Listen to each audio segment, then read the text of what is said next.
Galpin's change wheel. Galpin's change wheel is a 9-step process that blends iterative approaches with traditional refinement. Rather than cycling through the steps for each iteration of the change, you go through the process and stay in step 9 until you feel like the change is complete.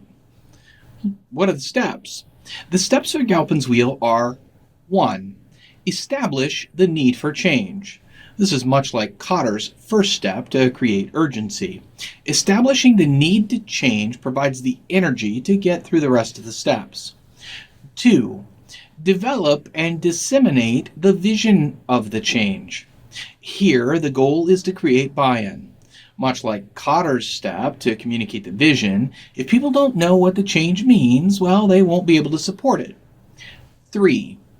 Diagnose and analyze the current situation. Here, the model focuses on the current state so that the plan can be developed to get from the current state to the future state. 4.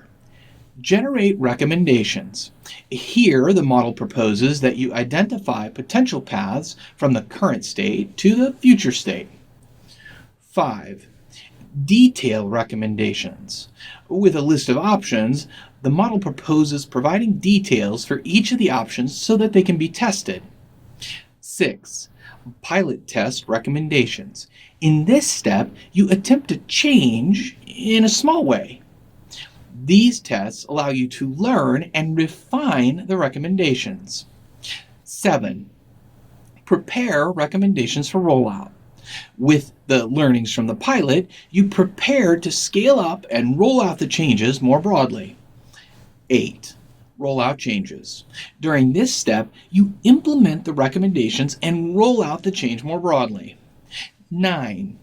Measure, reinforce, and refine changes.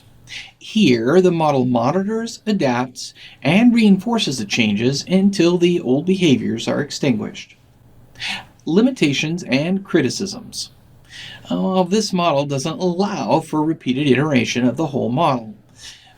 By the improvements and measurements in step 9, it limits the ability to use the model for the kinds of continuous change that we see in organizations today.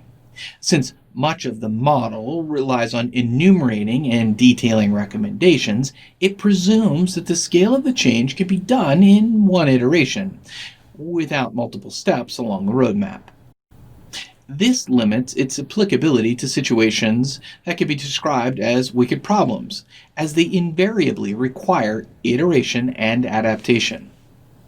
Coming on the heels of the merger and acquisitions of the 1980s and early 1990s, the model is very focused on how to address large-scale changes, but does so from a command and control approach that may not be appropriate for today's organizations.